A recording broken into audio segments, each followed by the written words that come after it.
Kara Clairman is President and CEO of Plug and Drive. She's a seasoned environmental professional with 20 years of experience in the environmental sustainability fields in both public and private sectors.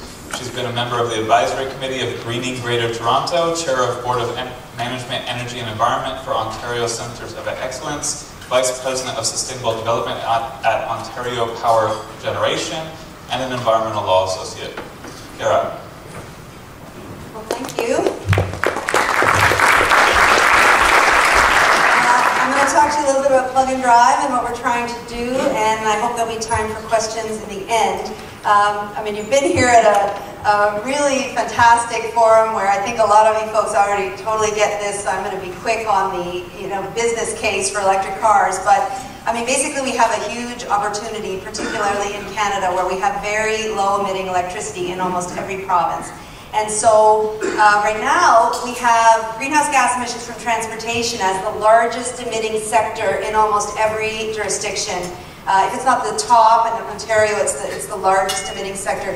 In most provinces it's either first or second. And so with that, and you have this low emitting grid, you have Canada really should be a leader in electrifying transportation because electricity can actually be the solution here. And we're going to talk a little bit about why. Now from this graph, it's a lot of details. I'm trying to show you all the provinces, but what you just need to get from this is your EV will emit significantly less greenhouse gas than a gas car. And basically it's in the ballpark, for example, in BC, Quebec, Ontario, Manitoba, the lowest emitting grids, you're going to be dropping your emissions by about 90% or about 5,000 kilograms per year. It's huge emissions. It's probably the largest single thing a person can do other than giving up a car or not flying.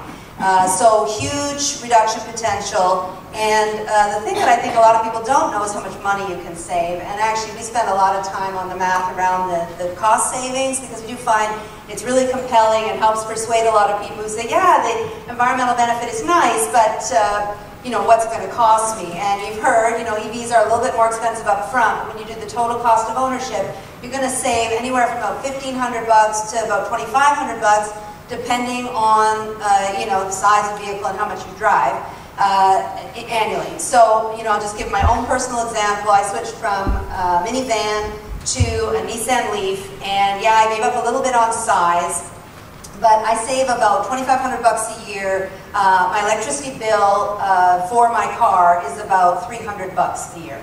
So fuel, it also reminds us actually electricity is really inexpensive when you line it up against other commodities. So quite compelling, and that's true in basically every province of Canada. And I don't think you even really need to go to the health benefit to make the business case. I think you can just totally make it on the environmental and the cost. But the medical associations have done the math on the cost of air pollution, and transportation is a very significant contributor to that. And those are big, big healthcare costs that we could also reduce. So I think, you sum it up, it's really a sustainability winner. You've got lower emissions, you've got lower cost, and in every province, electricity is made locally. So you also have the benefit that you plug into your local electricity, that's local jobs, local infrastructure, and when you buy oil and gas, typically you send it somewhere, send your money somewhere else. And so for a lot of people, that's the reason they might do it. And if you take an Ontario example, where I'm from, we have a surplus of clean electricity at night. It's almost entirely nuclear and hydro, so from a greenhouse gas perspective, very low emitting. And it's surplus at night, which means we actually give it away at a negative price many nights of the year, so we lose money on it. So if we could actually get people to plug their cars in, of course most convenient will be at night, we can actually do our province an economic favor. And that's actually true in other provinces as well, because of course we use a lot less electricity at night when people will plug in their cars. So it makes a lot of sense in a lot of jurisdictions. So how are we doing? This is sort of the number we're at now in Canada, just as of a month ago. And a lot of people say to me, wow, it's not very many. And I would just say, these numbers are actually pretty good. Just remember that the vehicles have only been on the market for about 3 years. And in the first 2 years, there were basically 2 makes and models available in a handful of dealerships. So people who got those cars, they had to really want them. And even to this day in Canada, if you go to your local dealership, there's a very good chance they will not have an EV. And if they have one, they might have one, and it might be white. And then, you know, you'd be amazed how big a barrier that can be, because people want the color they want and the features they want. And it's not like a Civic where you can go and you can pick right off the lot any color, any set of features. So we have a real uphill battle with the supply side of EVs. So, you know, these people really wanted that car and they waited for the car. And so these numbers actually are decent. And by the way, they're better than the Prius numbers were at the same number of years of development. I don't think anyone would call that a flop. So I think we can all agree that, you know, the numbers are on the up and up. They're doubling annually. And we're also seeing a huge increase in makes and models. So right now, you can buy an EV in 15 different makes and models in Canada. And some harder to get than others, but you can. And by, I would say, a year to a year and a half from now, there'll be another 15. So soon, the argument that, well, there isn't really one I like, will be gone. So when Porsche says, you know what, we make performance cars, and we realize that electric is actually a better performer, so we're actually changing all our cars to electric. When you hear things like that, 14 makes and models from Porsche alone, you know that the world is going electric. So finally, what can a small NGO in any particular community do to help? So we've been trying to figure out, well, what can we do? And so mostly we do education, so we do ride and drives, butts and seats, get people to see the cars, try the cars. We help people get chargers in their homes, because some people, it's really hard actually to figure that all out by yourself, and the automakers don't really help you. Also, we realized no one was making a really good map where all the public chargers are. Each brand was mapping their own chargers.